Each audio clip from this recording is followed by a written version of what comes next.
Okay, well, I can start us off. So Bridge, again, is an acronym for Building Black Relationships by Initiating Development, Growth, and Empowerment. And we are a podcast and social media platform that focus on research that centers on the Black community related to intimate partner violence, healthy relationships, the impacts on women and children, the implications of policy, and everything surrounding intimate partner violence.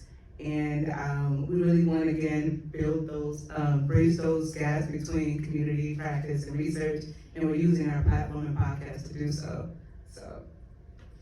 Yeah, good job, Jen.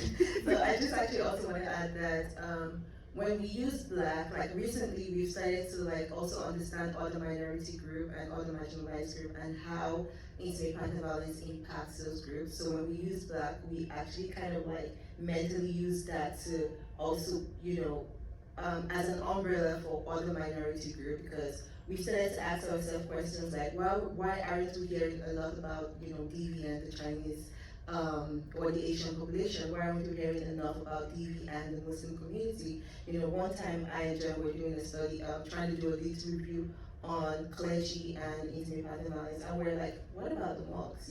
What about other religious group? Like, what is DV situation around this? So I believe that as Bbridge expands, we also we'll be looking at other minority groups as that is our priority. So.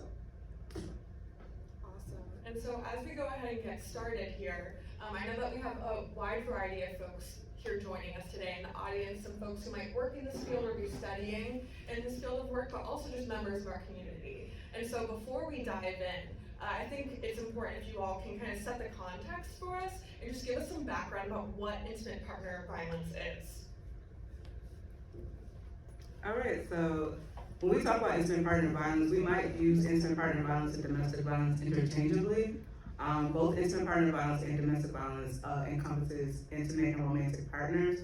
Domestic violence can encompass other relationships such as family members, but we do want to set the context of this conversation and that is going to relate it to intimate partners. So again, we might use domestic violence and intimate partner violence interchangeably, and we might use the acronyms DV or IPV.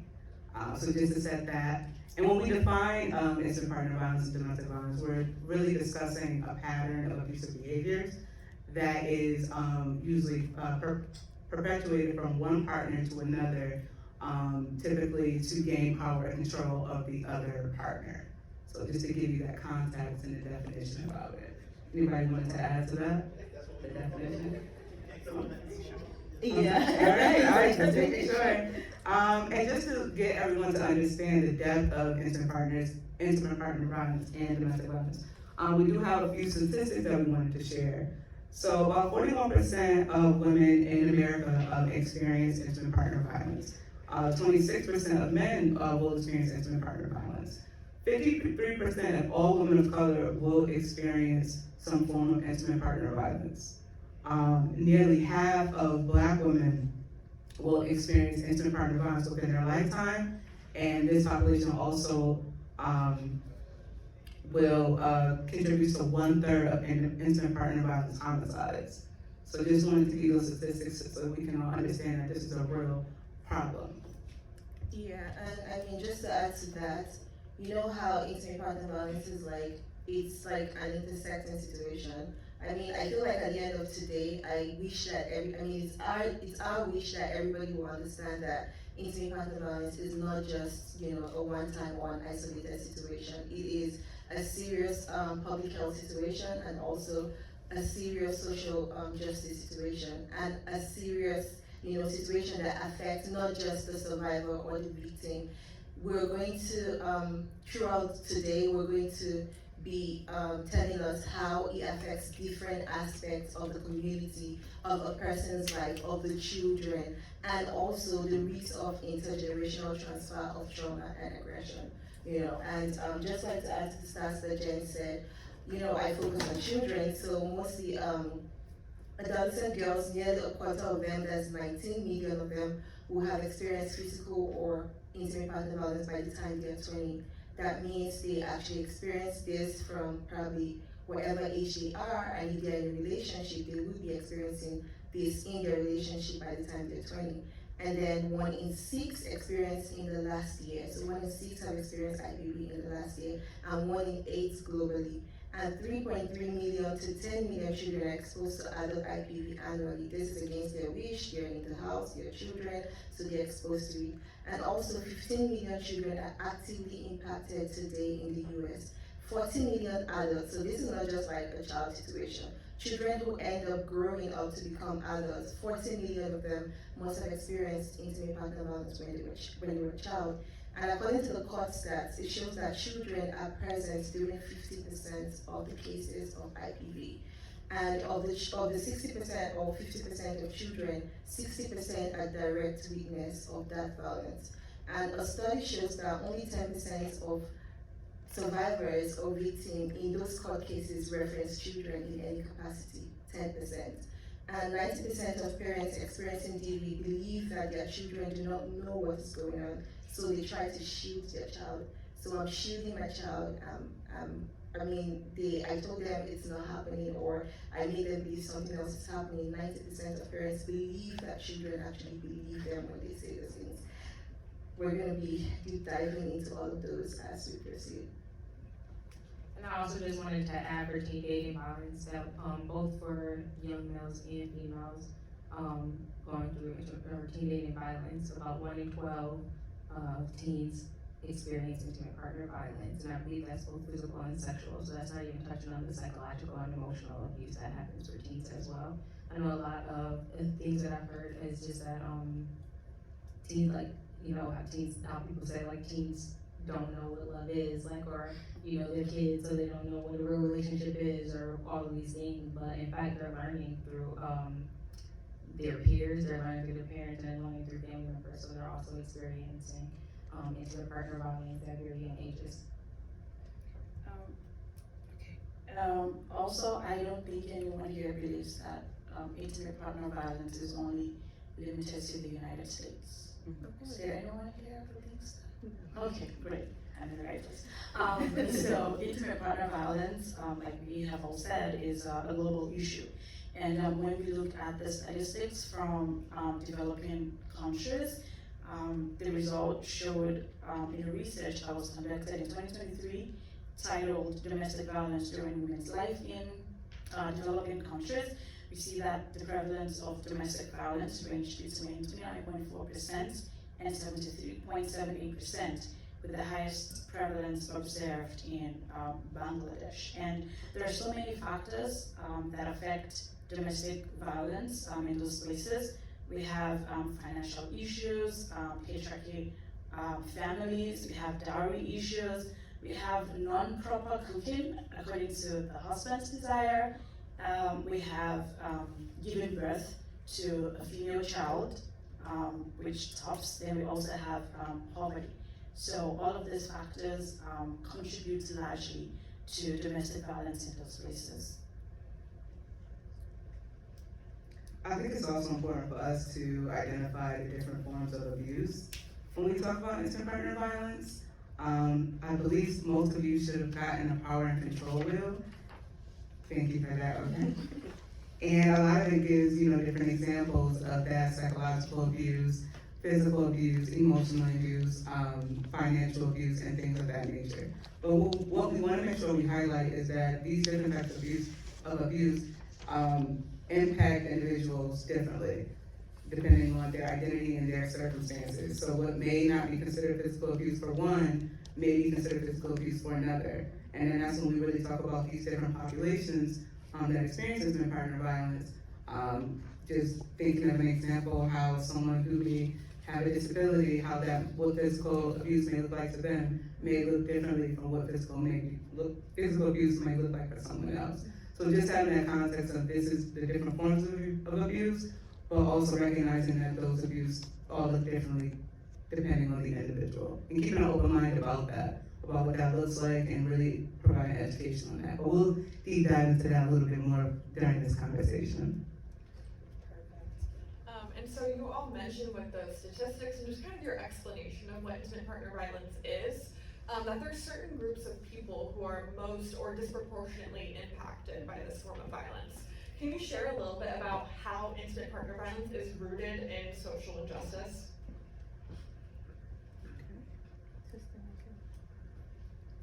I mean, yeah, like I said earlier, intimate partner violence is actually a social justice issue, right? And there are several intersecting factors that mitigate or causes a barrier for survivors to make decisions, right?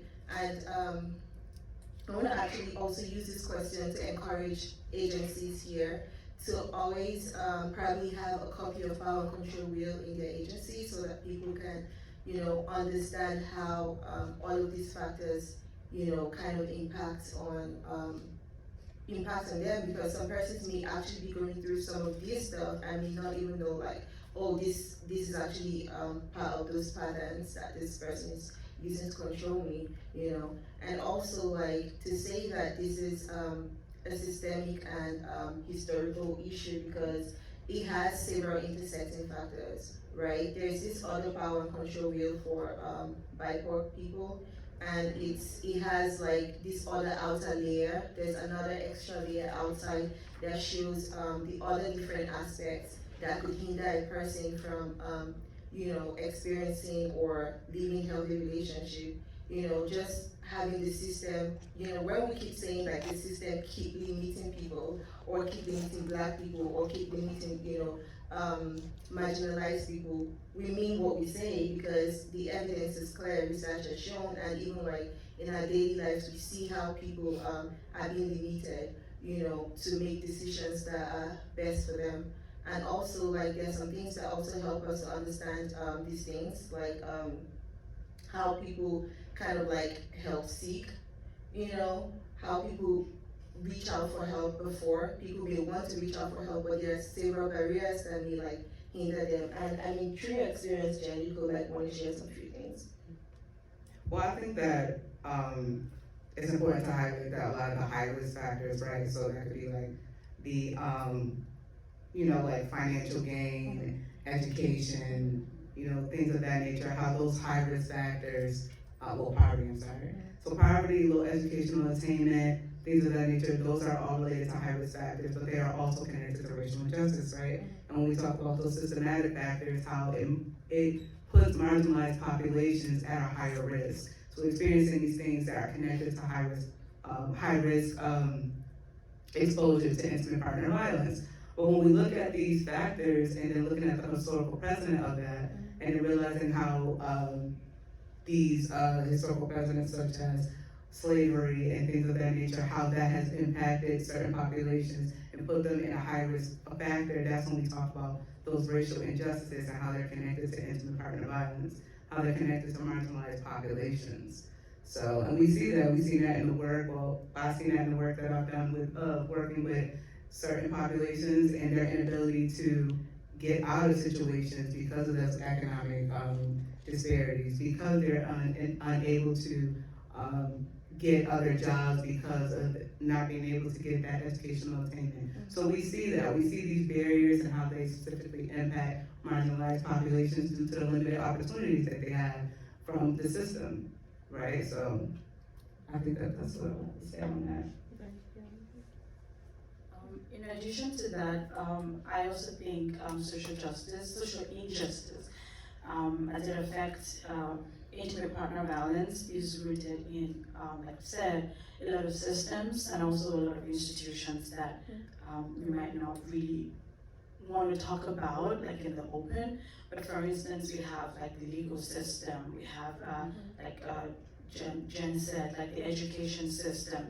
We also have some cultural norms and cultural rules and regulations that keep people, especially the marginalized community, in intimate partner violence situations. And I think when we were going through and talking about this event, we also highlighted how this Black on Black relationships also sort of keep people. I mean, you're like, oh, I don't want anyone to think that I am, exposing my partner to I think Vanity called it racial loyalty, and all of this also are deeply rooted in how it affects the Black community, most especially. Yeah, I like that you touched upon that because I think the racial injustice, like we talked about, how it looks in different institutions, right? So looking at the criminal justice system and how that impacts how survivors, especially from marginalized populations, how they may want to interact. And then that can impact their likelihood of being able to leave that relationship. We also talked a little bit about the help seeking, I know you just on it a little bit, but how these racial injustice also impacts the survivor's help seeking process, right? So not having the trust within these institutions that have the services that can assist them, but not having that trust and how that impacts how they receive these services, right? So not going to it. That underutilization of using these services due to that mistrust. That mistrust is coming from somewhere. Yeah. So we need to acknowledge that. We need to acknowledge the systematic and historical oppression to be able to really address it. Thank you so much for that. And I just think I really want to highlight the fact that whenever we think about intimate partner violence, we might think about something that's really personal, right? We're talking about intimate partnerships here, that's something that's very private. But as you all have noted, it's something that's actually very political, right? It's rooted in all these systems that are much bigger than just us as individuals on a micro scale. And so with that in mind, I think that we can probably all acknowledge in this room that right now, both in the US and abroad, we're in a very turbulent political climate. And so thinking about that, how can you all share with us how the experience of intimate partner violence for marginalized populations might look different given those circumstances?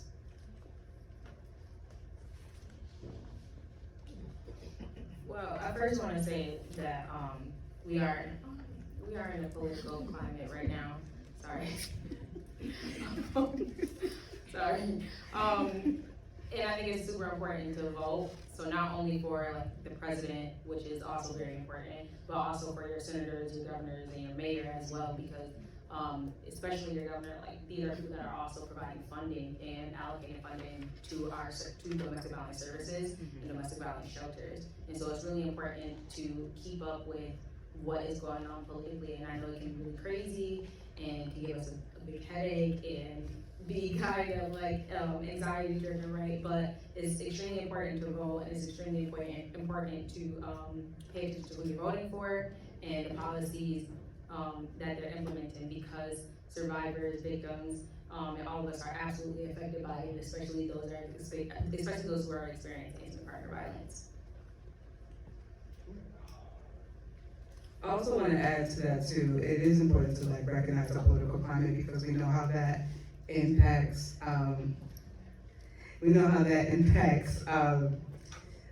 Certain populations, right? So we know we've witnessed the heightened racial and ethnic tension surrounding the political climate. We also seen, how policies and legal policies and the reversal of those have impacted specific populations, right? So we've seen the reversal of Roe v. Wade, and we see how that impacts, women's rights, and what does that look like for survivors of intimate partner violence. We know sexual coercion is definitely something that's part of intimate partner violence. So how does that connect now to these new legal policies? So it's important for us to educate ourselves on what's going on with the political climate and understand what might be happening with populations, especially the marginalized populations, so that we can effectively address what's going on or be able to be prepared for the services and hope that they are evolving and being culturally responsive, not only to the population's background, but also to the current state of what's going on, such as the political climate.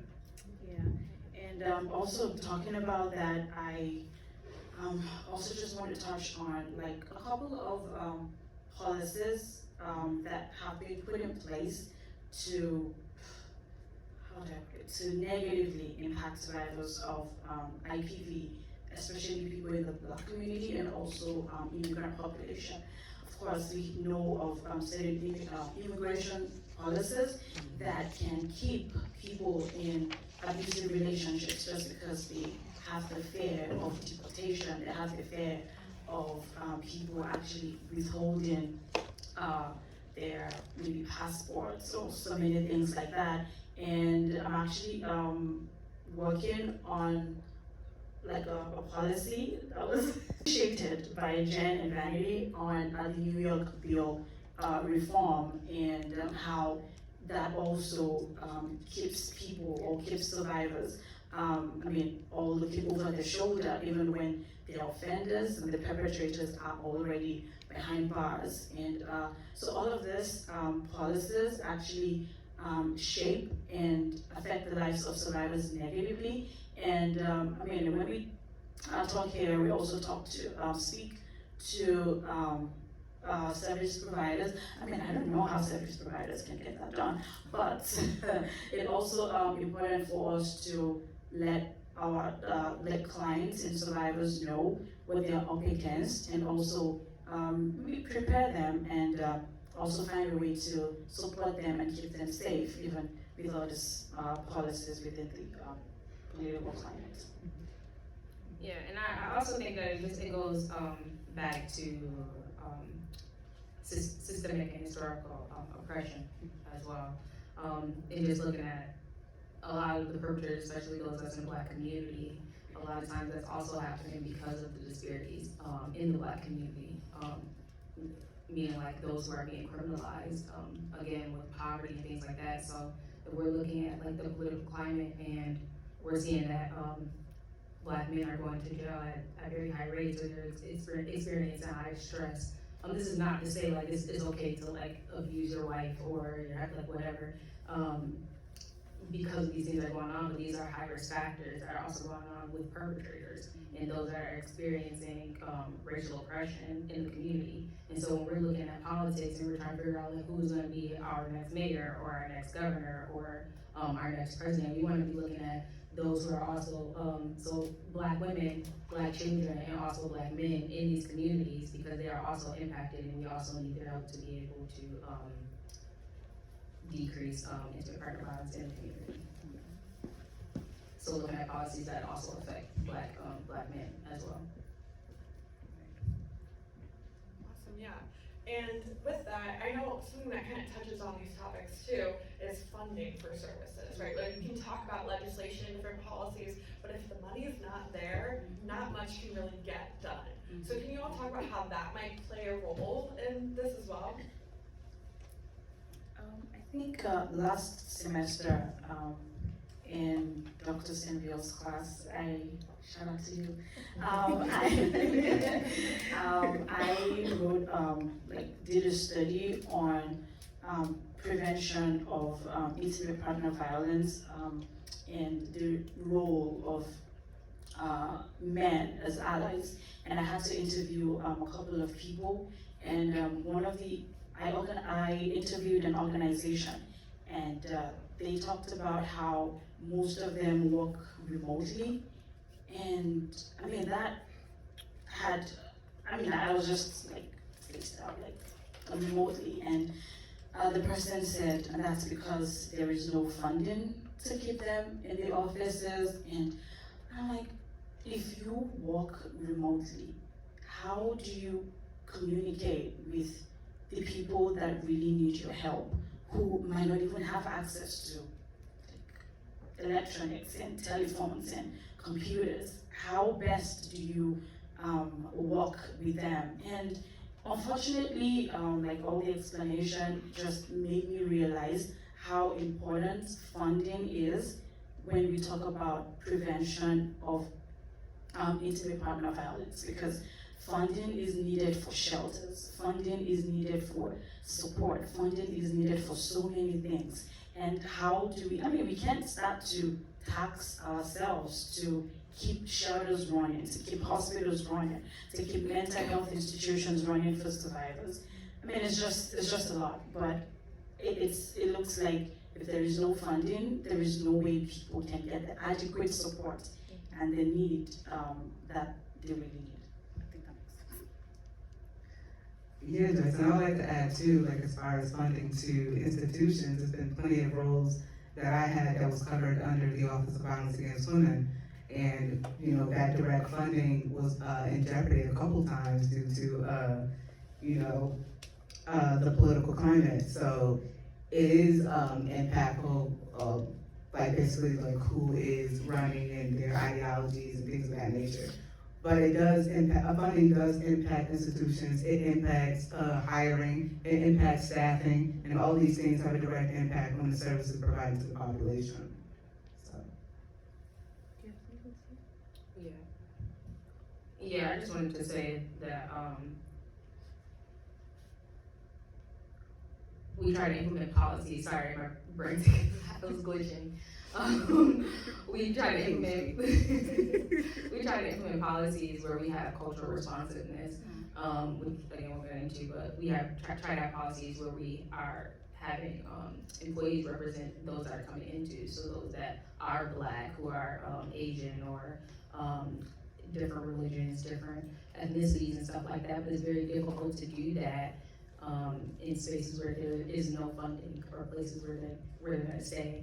And there's a lot of funding, there's not a lot of funding right now anyways, but the funding that is there a lot of times goes to crisis services, not crisis services, but We love crisis services. to when there is a crisis, so for shelters, yes, Yeah. to service, crisis and things of that nature, okay. But we also need funding to go to prevention, like how do we actually prevent these things from happening? What happens to survivors when they come out of intimate partner violence a year or two from now? What happens to, what happens to the aftermath of those that are experiencing that, for housing, for employment, for things like that? So we need funding for crisis interventions, but we also need funding for preventative measures as well. And so funding is extremely important because there is already none. So we definitely need to be paying attention again to like policies and to politics.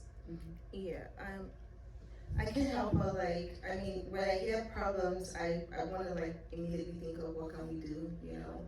I mean, we've talked about how these policies are either affecting or continue to cause a blockage or barrier for survivors and victims, and how we need more of preventative interventions, you know, for relationships, for communities, and in the future, I feel like that's why we have Bbridge, that's why we saw all of these things, and that's why we're here.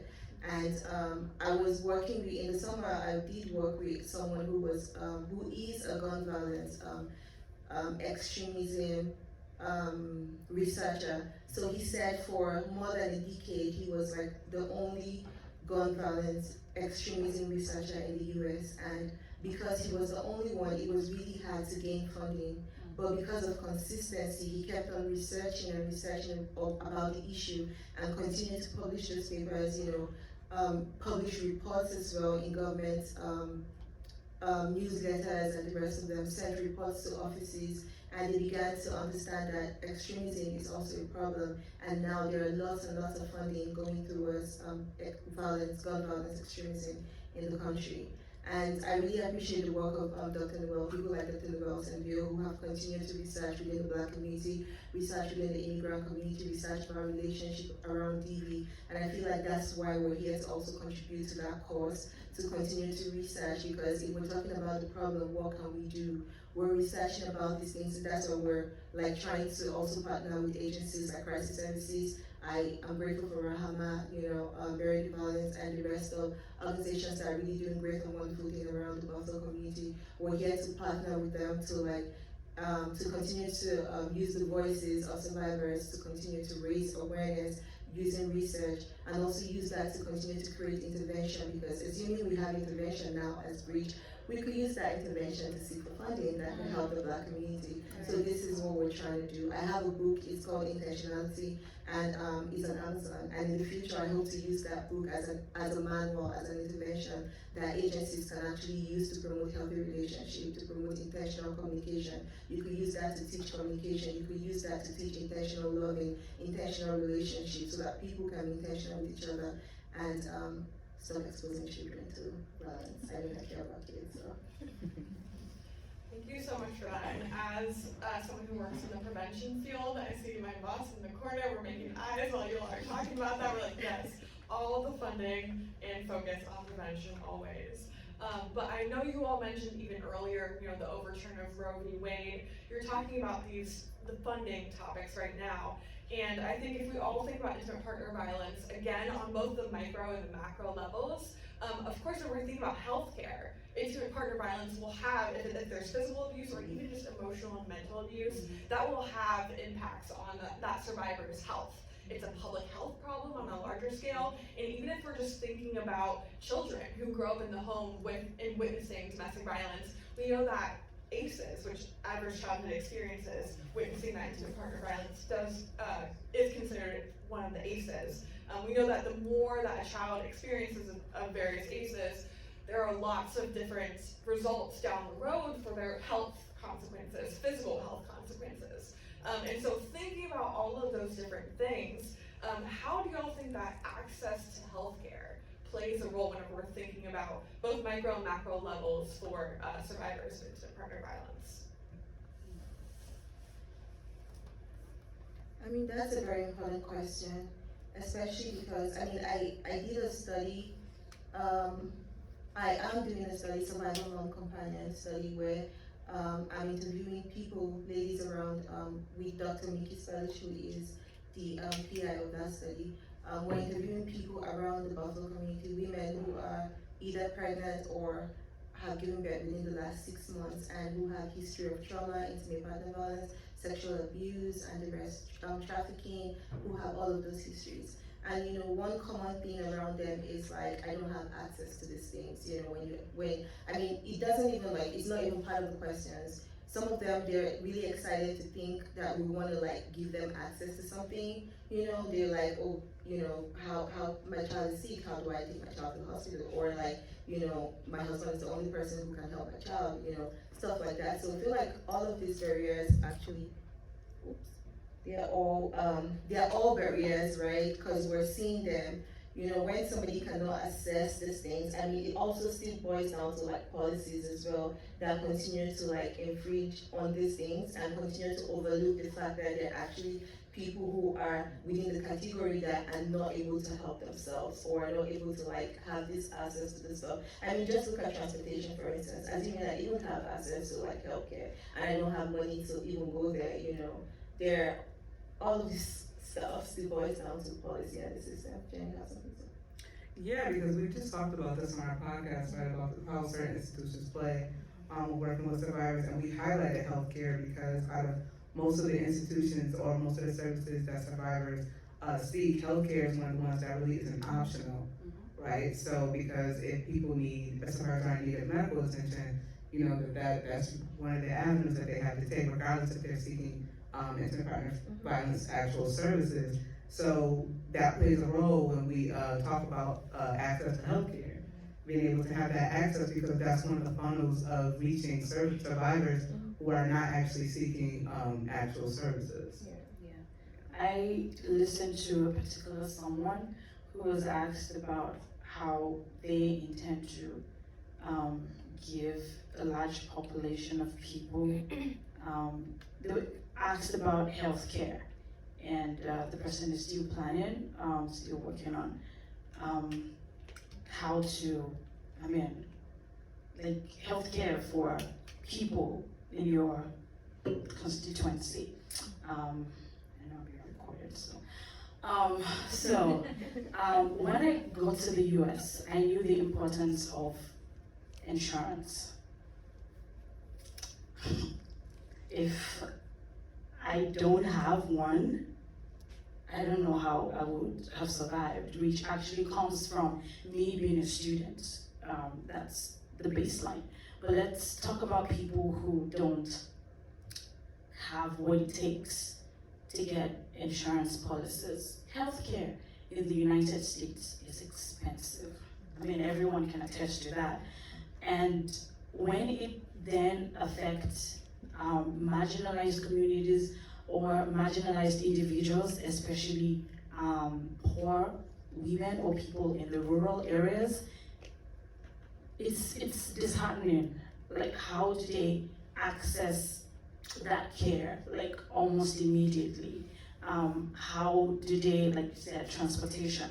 How do they transport themselves to? And most I don't want to say most. And some of these hospitals also do not have what it takes to support emotionally survivors of intimate partner violence. I mean, they need that training, but how do they also have access to those trainings? If there is funding available, maybe they could hire specialists and experts to give them that training, but it's also not available. And so it makes me think of so many other things, so many other health issues that can also affect survivors. I mean, we hear of HIV and AIDS, even though maybe in some parts of the world, medications for those are free, but in some places where they have to go through thick and thin to get access to those medications, what do they do? I mean, we hear of different reversal of Roe v. Wade for people, for survivors who maybe get pregnant and are they don't have what it takes to take care of it. So it's just a lot, and I think health care system needs to do better, but it's also about the policies that are implemented to make them do better.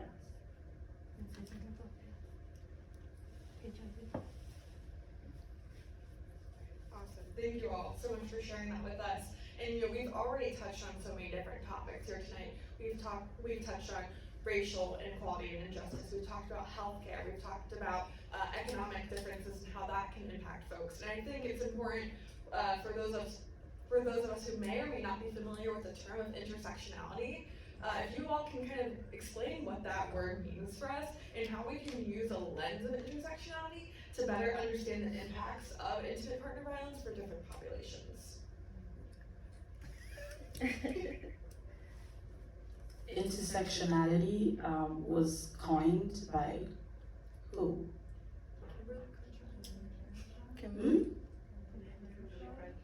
I can't hear you. I'm a professor, so if you want to talk, you sit down. Intersectionality was coined by who? Kimberly Crenshaw, thank you. Yeah. And it actually has to do with the series and multiple factors that lead to people's oppression. Because I stand to believe that intersectionality was not only made for women, it's made for everyone. Like we say, feminism is for everyone. So there are so many systems of oppression.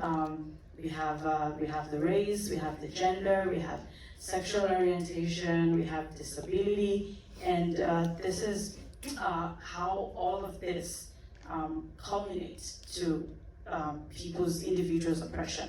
And when we talk about intersectionality lens and IPV, I think there are all of this also have all of these factors also contribute to intimate partner violence. And starting with the social and economic and gender and racial factors, I mean, we could see that individuals from lower socioeconomic backgrounds also have they face greater barriers, especially when it comes to escaping IPV, like you've been saying, due to financial dependence, due to lack of access to resources. We also have like housing opportunities. I mean, all of this are, yeah. Maybe you can take it from there. Yeah, we can do a good job. Really, just summing that up is just like those social constructs, right? And how the intersection of these social constructs, have different levels of oppression, right? So, for the example that Joyce made, that for the population of Black women, just thinking about racism and sexism and that intersect and how that impacts this population. And the factors that we talked about that's been related to IPV are risk factors, right? That economic dependency, the educational attainment that usually correlates with that, and things of that nature. So it's important for us to be able to recognize, and it's not just sexism, racism, it could be ableism, again. It's a broad spectrum of all the isms, there's a lot of isms. But just understanding that, these intersections do come with, unique barriers and oppression, and you need to acknowledge that in order to effectively work with the clientele. and see those barriers. Again, we talked about how these high risk factors either make them more susceptible to the exposure or also keep them in these situations, right? So it's important for us to use that lens to be able to acknowledge that. Yeah, I also want to draw attention to something called help-seeking theory, and this would actually benefit agencies here and heads of different departments. So when a survivor comes to you, there are several other phases or cognitive phases that person must have gone through before they became that person who is sitting down in front of you seeking for help. So help-seeking theory postulates that people follow a series of predictable patterns or steps to seek help for any situation. And for Black women especially, or for people of color or marginalized people, there are several phases of help seeking.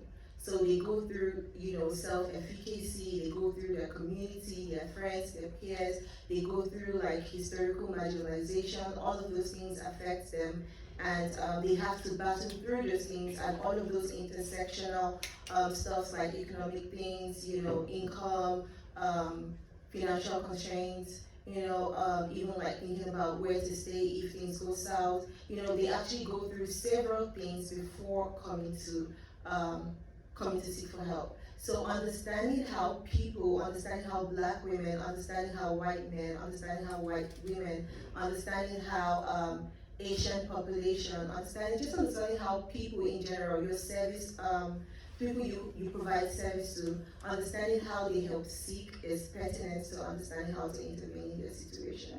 So, this is one assignment to everyone who is providing help to someone. Just understand the pattern of help seeking of that population. And when you understand how this population helps seek, then you can understand how to better empathize with them and not blame people for situation. I kind of read through one article. It's a research that says agencies, the first goal of an agency or a service provider is to get a survivor or a victim out from the abuser or away from the abuser. The research says most service providers says that's one of the main goal of their services. I understand that we all want survivors to be in better places or victims to be in better places, but at what point, at what phase? You also need to understand what phase is this person in front of me, what phase are they at, and what are those intersecting barriers that must be hindering this person from actually taking the action I think is beneficial for them. Sometimes we think an action is beneficial for them, but is it the right moment? Is it the right time? What are those dangers or risk factors that this person may be facing or may face if they decide to go with the decision in your mind as a service provider? So read about help-seeking theory, and do you want to talk about survival theory? Yeah. Like your notebooks. I'm just kidding. No, I actually wanted to say something about that anyway, just because when speaking of intersectionality, you have to think about, this is specifically for Black women, the intersection of being Black and then also a woman and also a survivor of a victim of intimate partner violence, right? We're looking at help seeking. And a lot of times women are going to informal support systems, so friends, family, churches, and things like that, because of how the mistrust is for other services. And I believe, it's my understanding that what the survivor's theory is saying is that women find, or victims find different sources of, different sources to survive intimate partner violence. And so that doesn't necessarily mean just formal services, but like I said, informal services, and just creating ways to survive. So that can look like praying, that can look like talking to a friend, going to a priest, going to a pastor, things like that. And I think it's super important when it comes to help seeking, because Black women are coming into spaces a lot of the times, and some of the research is saying, or those participants in the research are saying that they're experiencing discrimination, they're experiencing the shame. And we think about formal supports like domestic violence shelters, But we also have to recognize that, kind of like we talked about earlier, this racial loyalty as well, and the pressure to not wanting to tell on your partner, especially if he's a black man or a male in the marginalized community, right? And so not wanting to tell because of those barriers of like criminal justice, and not wanting the police to come into the community. So then also that shame, that fear of being shunned from the black community, if you tell, which also keeps women in that situation, or in the intimate partner violence, in that kind of relationship. And so when looking at intersectionality, you have to look at all the different aspects of that as well, and then also thinking about what that looks like for those who are religious and going into places where people are teaching about the Bible or the Quran or something like that, and they're saying that this, and they're interpreting messages as if this is also wrong. And so also looking at situations in those kind of things, like I think when we're talking about health seeking and intersectionality, we have to look at why are people, not just like why are people staying, but what are the other factors outside of, oh, they're just not coming to services. Like, so where are they going to then, right? So we're looking at, I think it's also important to look at that when we're thinking of intersectionality and health seeking. So it looks like we covered, we talked about structural factors, right? We talked about interpersonal factors, when we talked about health seeking, we touched a little bit upon cultural factors, and these are all things that need to be considered when we look through that intersectionality lens. And we talked about service providers and, you know, what you can do to acknowledge that and educate yourselves on that, and, you know, to create that empathy when working with survivors. But we also want to talk to the audience as far as just examples, cultural factors as well. Like there's a lot of stigmas and myths that, you know, we might perpetuate within our own community. So being able to break those, you know, one of the biggest things that we talk about on the podcast is those Black women tropes, and the strong Black woman, the angry Black woman, things of that nature. So, you know, acknowledging those tropes as well, and then recognizing our own biases within that, or what we may be perpetuating, and really trying to break that within our own communities, right? So that we understand, so that we're breaking that and making it, creating an environment where Black women can seek help, right? Or feel comfortable in doing so, and not having to live up to these stigmas and these tropes. So that's homework for everyone as well. Yeah, be able to recognize that. There's a lot of factors that need to be considered again when we talk about intersectionality, but we want to be clear on the different levels to it and what we can do to really educate ourselves on that in order to like really alleviate some of that stress or those burdens that survivors may deal with, a lot of unnecessary burdens that survivors deal with. Thank you. And so you all, I think, did a great job highlighting this, how regardless of our identities and how they may or may not overlap, these groups of people are not monoliths, right? Every person's experience is going to be so unique. However, the reason that we're all here today is to center Black voices, right? Because we know that it's really important to have these discussions because race plays such a big role in this. And so how can you all share with us why racial justice is so imperative in our efforts to end intimate partner violence? Okay, so we talked about those structural factors, right, and how they impact this population. They also keep the population more susceptible to intimate partner violence. And again, talking about how it goes back to making it difficult for this population to leave once they are in that situation. One thing about intimate partner violence, right, we know that it's a complex situation. We know that there's many different factors that make a population high risk, or again, that keep that population in it. But we need to recognize that and we need to work towards it. I think when we talk about intimate partner violence and we do services, it's more of a direct line of how can we help survivors at this moment, because, you know, there is this crisis intervention. But there are other things at play that is creating an environment to make populations such as Black women or the Black community more susceptible to it. And those factors are what are connected to those racial injustice, right? So having those interactions with the criminal justice, those criminal justice interactions, or interactions with the legal systems, or housing issues, or economic issues with higher discrimination and things of these nature, all these racial injustices play a role in intimate partner violence. That's so curious. Now the period. Yeah, it also it plays a role in intimate partner violence just as much as it plays a role in healthy relationships as well. And so, what we know is that a healthy intimate relationship, specifically in marriage, increases wealth. It increases wealth. It also increases physical and emotional well-being. And so those are things that's extremely important. And I think we can all attest to, and as well as I believe that.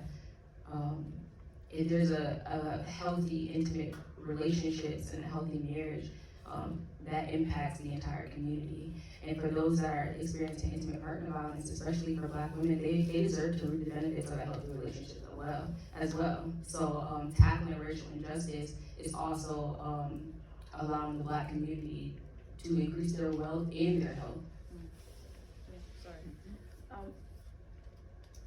I also think racial justice is imperative in terms of holding people accountable, holding systems, accountable, holding law enforcement accountable, holding the legal system accountable. I mean, we talk about criminal justice, we talk about the legal system, but I think we can also advocate on behalf of survivors who don't have a voice. And I think that's one thing that we are here for as Bridge, because, I mean, we talk about what's in research, we don't care whether some people don't like it, but we just have to say it. And we're also using our voices to advocate for people who cannot, who don't have access to this research.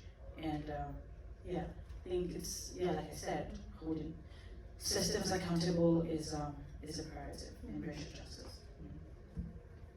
And so I hope that we've set enough context for you all.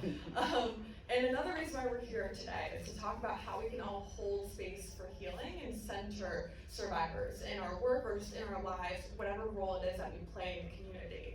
And you all already discussed a little bit about cultural responsiveness and the role that plays.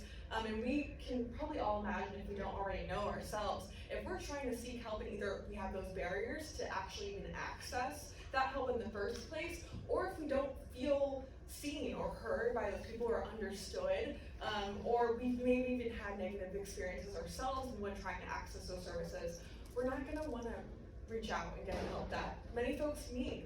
And so can you all share with us what cultural responsiveness means and how that might differ from other terms like cultural humility or cultural competence? Okay, go on real quick. All right, so cultural responsiveness is the ability to acknowledge, understand, and respect diverse cultural backgrounds from the people that you may be working with or that you're providing services with, right? And when we talk about cultural responsiveness, it's really important that we highlight cultural competency and cultural humility. And I know that cultural competency is like the new big word, right? It's almost like the self-care. So everyone's, preaching cultural competency, right? And when we talk about cultural competency, it's usually surrounding like education or trainings. It's usually something that's helping us to build our knowledge upon some type of, whatever the topic may be. And that's great, because that education and knowledge is needed to, build that skill base. But that's not all that's needed when we talk about cultural responsiveness. We really do need cultural humility. And cultural humility is really taking that step back and being able to continue to be educated by others and acknowledging your limitations, that we do not know everything, okay? And then it's important that we acknowledge that, research, education, all of these things, they do provide us with a great foundation, but the clientele that you're working with or the people that you're working with, those experiences also build upon that. And if you limit yourself to only the education and knowledge that you're reading, then you're doing a disservice to the person in front of you. You need to be able to hear what they're saying and take that and be able to work with it despite what you may have experienced yourself or the education that you may have gotten. They have this saying in the PhD program that it's we're lifelong learners, is that what they say? That's like trigger word. But I think that that's the same when we talk about cultural responsiveness with that cultural competency and cultural humility. You are a lifelong learner. There's going to be different experiences that you're going to be able to grow from their experiences that you're gonna work with clientele, with service providers, with friends, with family. Those experiences are what builds us, right? From my experience with working with, as an advocate, a lot of the experiences that I got, I didn't read about in the research. I mean, that's one of the reasons why we're here, because there's gaps in research. A lot of this stuff came from my experience, not only working with clients and providing services, but also from, personal experiences, right? So using those experiences of others and ourselves, recognizing that we may have biases and checking those, and also continuing to educate ourselves. So that's what I think about when I think about cultural responsiveness. I mean, Jen, I'm kind of like, while you were talking, I was thinking, would you consider cultural responsiveness and being trauma informed as, almost the same thing? Yeah. I think that's part of it. Okay. I think you need to be trauma informed, absolutely, to be culturally responsive. Okay. Yeah. You want to talk about being trauma informed since you brought it up? I mean, like, because in my head, I'm like, okay, that's like being trauma informed, because I mean, you have to be, you have to understand that the other person in front of you has gone through things, and those things must have, in the process of going through, they may have developed coping mechanisms that may or may not be healthy. So, and those coping mechanisms would manifest in different ways. It could also manifest to be enduring things, enduring unhealthy things. And one of those coping mechanisms could also be like reading the Bible and misinterpreting it, using the Bible as a guide to say I should be in an unhealthy situation, or using, just misinterpreting things and just using them the wrong way, So just understanding that people actually have different trauma past, trauma histories, different ACEs, and that could actually impact on how they behave, and just understanding that would help you to know how to relate with them better. And also we're promoting healthy relationship, because we're promoting healthy communication, we're promoting respect. If you respect the person in front of you, respect them as a human being, regardless of what the situation is, regardless of what they have been through. When somebody is really vulnerable and broken, the least they would expect from you is to break them more, is to actually be culturally responsive, to be trauma informed, to understand that these people have their own voice that is healing, and what you're trying to do is to bring it out, to make them, to find their own voice, not to give them yours, but to make them find their voice so you can be able to speak. So when I think of cultural responsibility and trauma informed care, I think of a healthy relationship. Yeah, while I was reading about cultural responsiveness and cultural humility, now I see when you bring out the lifelong learning. And someone says that the definition of cultural humility, a practice of lifelong learning, self-reflection, and self-critique that recognizes and challenges power imbalances. And when the person was reflecting on, talking about the power of self-reflection, Dr. Jacqueline Campbell said, I finally got the concept of cultural humility. I must not be afraid to say that I am sorry for all the big ways and small ways that I have failed to do anything. It doesn't mean I love my country, my city, my profession, or my family any less. It just means I need to be led by my Black and Brown and Indigenous colleagues towards making meaningful change. And with cultural humility, there are some questions that this article brings up about what the questions advocates should ask themselves, such as how is my cultural identity limiting my understanding and connection with Black women? How am I demonstrating my openness and respect for Black women?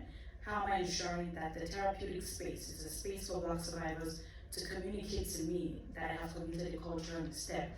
It's like knowing that the experiences of the person, like you said, in front of you matters, and you're trying your best to incorporate their experiences into how you provide help for them.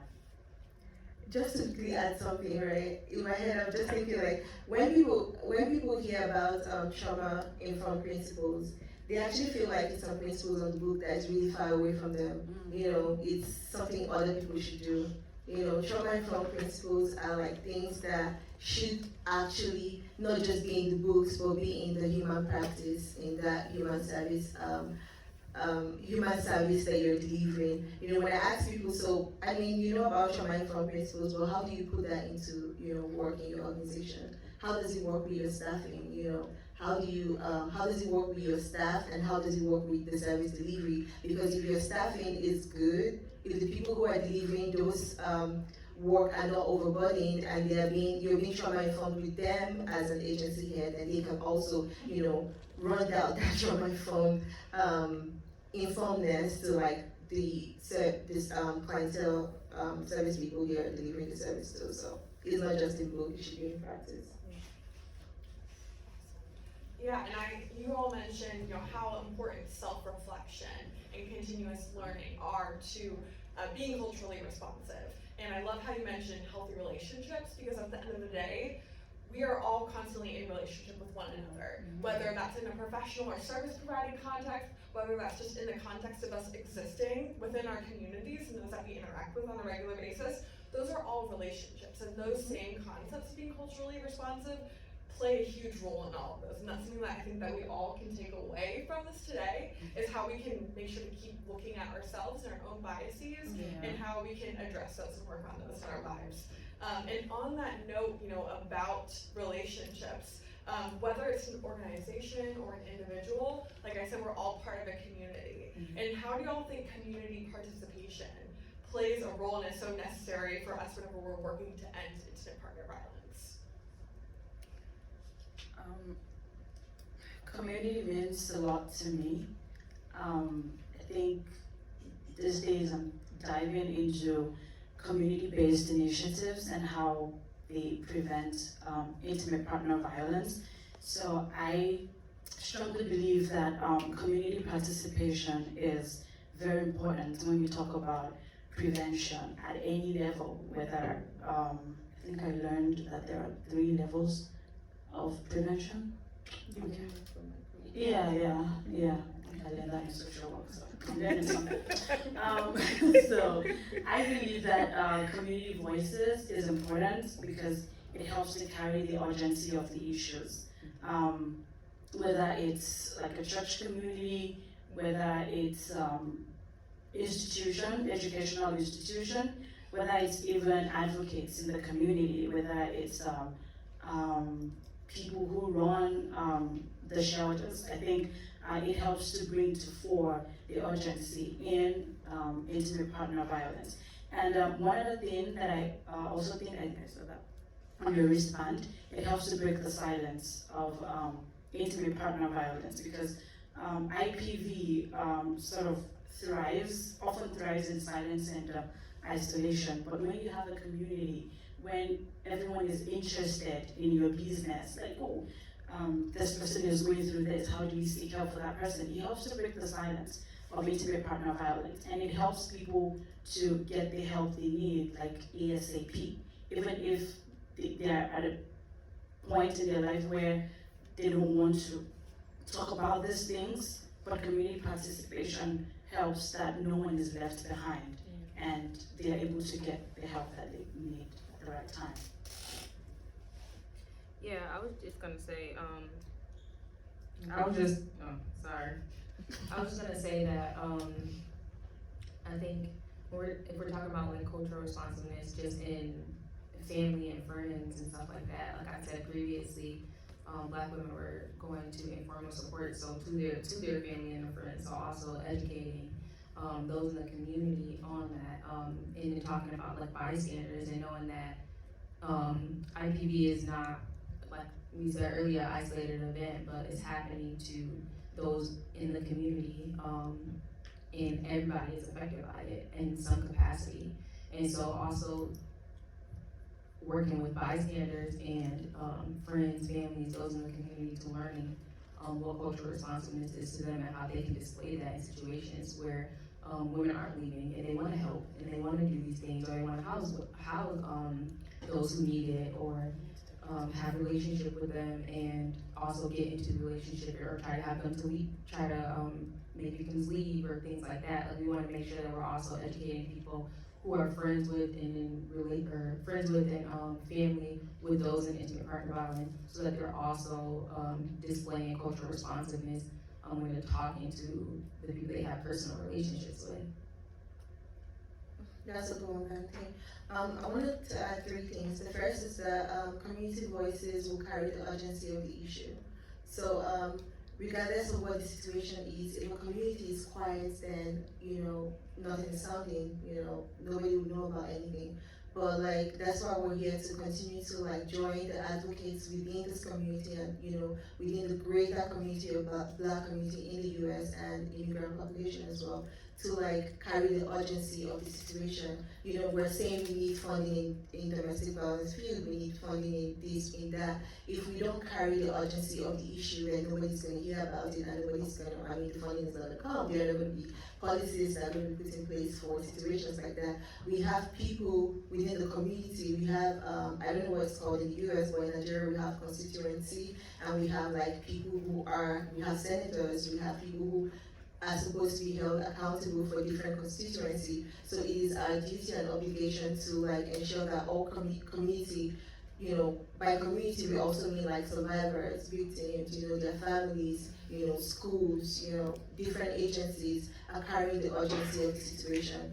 And the second point is that survivors are experts in their experiences, and however way we're doing, we also have to include survivors. And I'm also encouraging agencies here. I've been to a lot of DV events, and I only see adult survivors, they are children survivors. So we need to carry the urgencies of all the different aspects of DV, not just one aspect. We need to show these people that DV is an intersecting public issue, it's an intersecting social justice issue. It's not just, DV is affecting this single family. It is affecting this family, and then it's affecting the school, it is affecting the hospitals, because it will be overcrowded if people are still, it's affecting the economy because they will have to spend a lot of money for this mental health situation, for PTSD. So it's affecting different sectors, and community would carry this urgency. Churches will carry this urgency. Mosques will carry this urgency. Different worship societies and clubs should carry this urgency. So community participation is important and pertinent to finding solutions and intervention to within the community. I think community engagement also doesn't mean to just, have organizations come up by October for Domestic Violence Awareness Month. And I know that, that's a great time for, DV agencies to come out, and, partner up and things of that nature. But there are, 11 other months in the year. And there's also a lot of other methods towards engagement, a lot of other partnerships that can be, made within the community that can really build that trust, because that's what, there's a disconnect. There's not a lot of trust between agencies and the community. So only promoting for this month is not enough. We need to go out and engage in a lot more of community engagements, whether that looks like things like block clubs, things that are pertinent to the community. What is another thing? There are a lot of celebrations that go on. I'm thinking off my head like Juneteenth, a lot of celebrations like that. But there are other opportunities other than October to really have that engagement.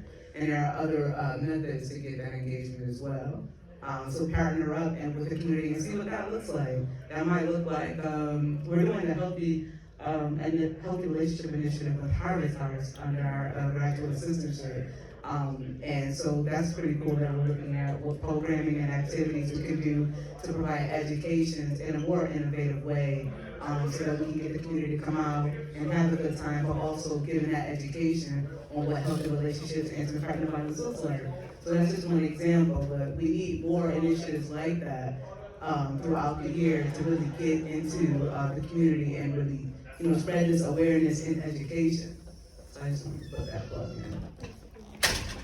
I also want to talk about, just to add this, I think one of the spaces where people hide a lot, I'm kind of using the word hide, it's cool, but one of the spaces where people don't have the strength or the vigor to talk about intimate partner violence is church communities or religious communities. And recently, I think that was over the summer, I had a 7-day program with my church, talking about under the theme "Love Doesn't Hurt," and taking them through what intimate partner violence means. And from the responses that I got, and Ogi can also testify to that, is that these things happen in church communities, religious communities, but people tend to hide under the guise of, this is what my pastor says, this is what the Bible says. Yeah, God hates divorce, but God doesn't want you to die in that abusive relationship.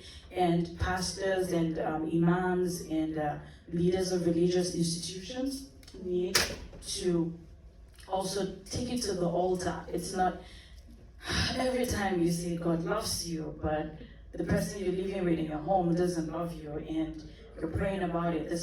Prayer is fine. I ultimately believe in prayer, but there is a little, I don't want to speak heresy here, but you understand what I'm saying. As much as you pray, also seek help. So religious community is also important, and advocacy also has to go there. If they don't know, we need to take it to their doorstep, knock on their doors, and let them know this thing is happening within you, and you should help your congregation in the best possible way. I also think that we have to be able to touch on social media as well as responsiveness. So like what we're looking at. And I mean, like, I'm not going on anybody's personal social media and saying don't like this and don't laugh at this, like whatever. But just paying attention to like the education that's being provided on social media, because that is a big thing. And a lot of teens are also going on social media and they're looking at the things that, like, relationships are a huge thing on social media. So what kind of messaging is people getting that talks about relationships? The songs that people are listening to, we can't tell authors or artists to not sing or not rap or not hum or whatever the case is, but we can look at the lyrics that's being displayed on our in our ears, or the music and the kind of TV shows and all of these things that consistently get overlooked. We talk about representation, but then we don't actually take any action to providing good education. Like, we are also representatives to the people that are around us. And so looking at how we are displaying behaviors and looking at how what we are watching, what we are listening to, what we are liking on social media as well, other people are also seeing that. And I'm not saying to live for anybody, but I think that's also a part of cultural responsiveness. It's also taking a hard look at ourselves and what it is that we are downloading in our brain, and what are we talking about in our conversations, what are we telling our children. Having that social responsibility and taking accountability for yourselves. Like, we all have to have accountability for ourselves, but we are all susceptible to what's happening on social media, as well as teenagers and those experiencing intimate partner violence. And so it's extremely important to pay attention to the kind of messages that you're also sharing on your social media, and what you're also watching, and what you're also saying okay to on the social media. So I would say, like, that is also a part of cultural responsiveness that I feel like consistently gets overlooked, because we're looking at organizations and because we're looking at friends and families and all that stuff, but we likely don't tap into how this is affecting teenagers that are going through this, and us as well, and what we're also telling ourselves when we're looking on social media and looking at those who are in relationships and talking about them. Yeah, and I think that reminds me of one of your podcast episodes discussing celebrity relationships, and asking how are we choosing our role models. And I'll say, y'all, everyone, you need to go listen to their podcast, it's so good. But I just think that's such an interesting question. And again, when we're thinking about the roles that we all play, we're probably a role model for someone, right? Even if we don't know it. We interact with so many different people, and again, we're all part of this community together. And so thinking about how we embody these traits and what messages we're sending about healthy or unhealthy or abusive relationships are so important within our communities. And again, also regardless of the position we're in, the work we're in, we probably also like to think of ourselves as serving our community in some way, making an impact, leaving a legacy. And so with that, what do you all think it means to really serve your community? I mean, I could go. I just assumed because. I know you were expecting me to talk, but I needed time to think. Okay, I could go. mean, for me, it's more of, I feel like it's a lifelong work for me, especially because I really want I really want to turn the light bulb on everybody's head that I speak with to know how impactful intimate partner violence is for children. So for me, if I could have one single conversation with somebody and help them to understand how impactful intimate partner violence is for the younger generation and how, you know, how messed up the whole, like if I could show them the big picture and then zoom in and show them the macro picture for them to like see how this tiny piece is affecting this whole bigger picture, I feel like that's me serving. I don't have to like serve 500 people at the time to know that I've impacted someone. I taught in a class last week about deviant children, and it was like I just turned on the light bulb, and I was really happy. And I told them this is me being fulfilled this week because I turned on the light bulb on. Yeah, I was praying, and you guys should go back and preach the word. So if one person can understand that. There was a brain scan of children who experienced IPV, and it was similar to those of veterans who returned from combat. This is how dangerous it is to say that a child's brain who experienced that form of exposure can be, likened to, they put the same scan together and it was, similar to someone who just came back from a combat. That's to show you how impactful this is. And so tomorrow when you see an adolescent, reflecting what they grew up with, you're wondering how did this person become this person, without knowing that there's a background to it. I know, like, I personally have my own story, I was really academically impacted. I had to repeat several classes in high school. I had to, it was a whole lot of battle for me. I had a very strong anger issues. I was so angry. I was asking myself, why am I this angry? And I did not realize all of this until I was like 24. And it took me a whole lot of process, a whole lot of phases. I had to I was in a psychological counseling school to become a psychological counselor to counsel other people without realizing that there's a need to counsel the counselor, And we had a session that was tagged counseling the counselor, and I was like, oh wow, counselors do need counseling for sure, because you have to also embody, after doing all of those things and have to trace everything back to, oh, I grew up witnessing this whole severe form of violence, I grew up thinking this was, something normal that happened in every other homes. I grew up knowing that I knew it wasn't okay, but I felt like I was powerless. So I feel like children go through all of these phases and they become adults who reflect what they've been through. 74 times children are more likely to commit a violent crime when they become adults, when they witness violence, and they are 3 times more likely to repeat the circle of abuse. So if you're wondering why this person is repeating a circle of abuse, then you should actually dig down through the roots and see if they had experienced abuse or if they were exposed to this form of abuse. So I feel like when I turn the light bulb on, just as I have done now, this is me serving, this is me being fulfilled, just educating people, researching about it, creating intervention, which I feel like would be a big part of my life work. I don't like talking about problems, I like creating solutions, especially when it comes to IPV. We have talked enough, what are we doing? I think for me, serving my community is honestly just me sharing the information and the information that I learned, the resources, and just the awareness. And like Oge said, turning on that light bulb. I remember coming into the PhD program and I had this mindset like I'm about to change the world. And I remember that was shut down very quickly. But I appreciate that because I think that someone told me that if you can just even change about 2 or 3 people around you or in your inner circle, then you have made an impact. And I think that I've seen the difference within my circle of family and friends and being able to just give them the information that I've learned related to intimate partner violence and healthy relationships. And I can see that the conversations changing. I can see the reactions to certain things changing. I can see that our conversations are more so geared towards, healthier relationships more than it used to be focused on, unhealthy relationships. And I think just that in itself has been really impactful for me. I have this joke that I did a study on examining the perceptions of examining Black women's perceptions of healthy relationships on social media.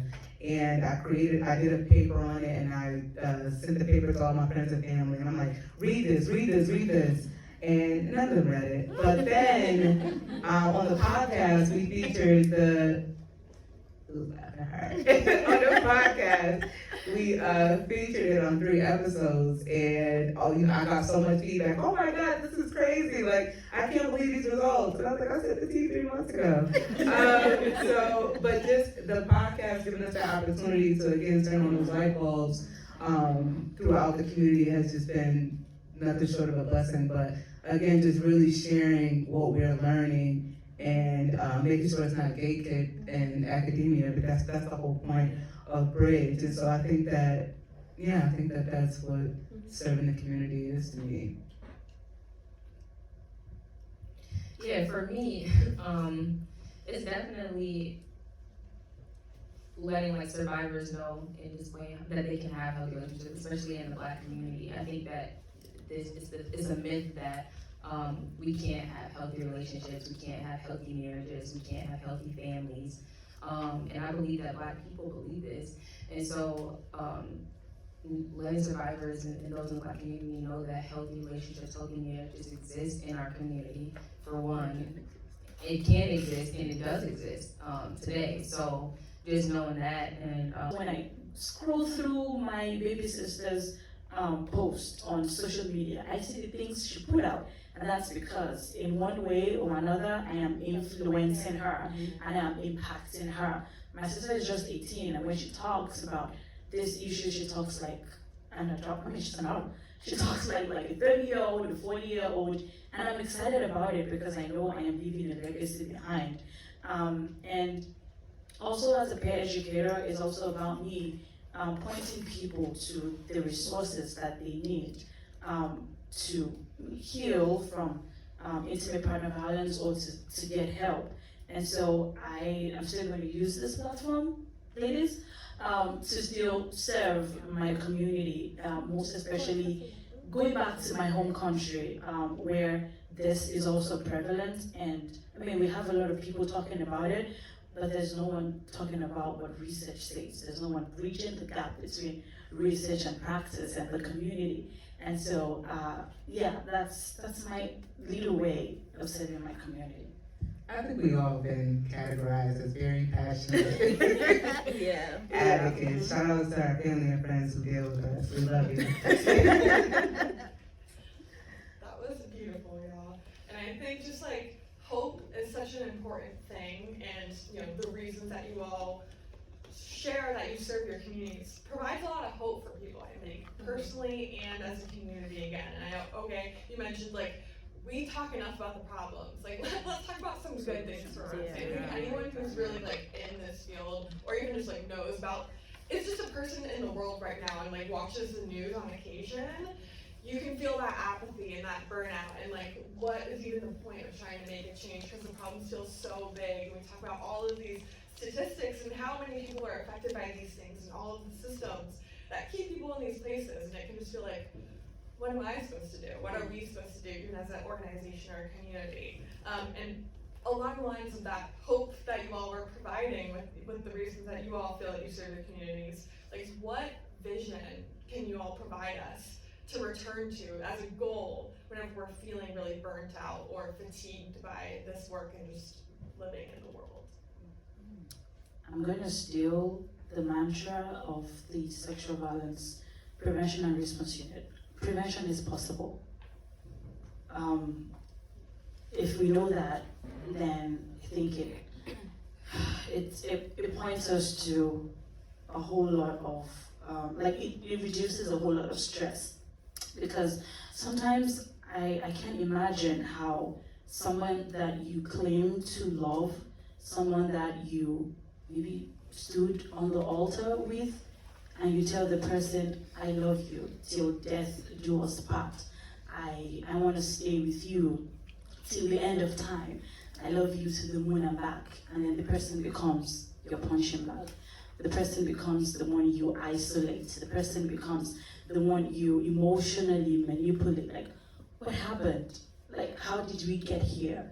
But when we realize that it's absolutely possible to prevent intimate partner violence, then I think that brings us to a new light. And there was something I wrote, let me see if I can still find it. Yeah, I wrote, in solidarity we heal, in unity we rise, and that speaks to community participation, speaks to cultural responsiveness, speaks to how me as an individual can help my friend, be united with my friend who is a survivor, and raise her up when it comes to seeking help.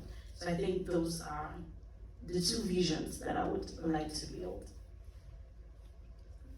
Yeah, I'll try to look at the question again so that I could get it registered in my head. So when the community is fatigued and burned out, what do I envision that they run to? I envision that they run to awareness, self-awareness, community awareness. And I believe that you grow strength from knowledge, right? What you don't know kills you faster than what you know, because when you know something, you know how to prevent it. So I envision that the community will become aware. I hope that people actually use this power and control wheel as a manual for themselves to assess what kind of relationship they are in, and not just like intimate relationship. It could be like whatever kind of relationship. Just use this as a manual to know that am I being isolated right now? So how do I know when I'm being isolated? Are my feelings being minimizing? Am I being gaslighted right now? Is this person using privileges over me? Are they emotionally abusing me? Are they intimidating me? Just know all of these factors and all of this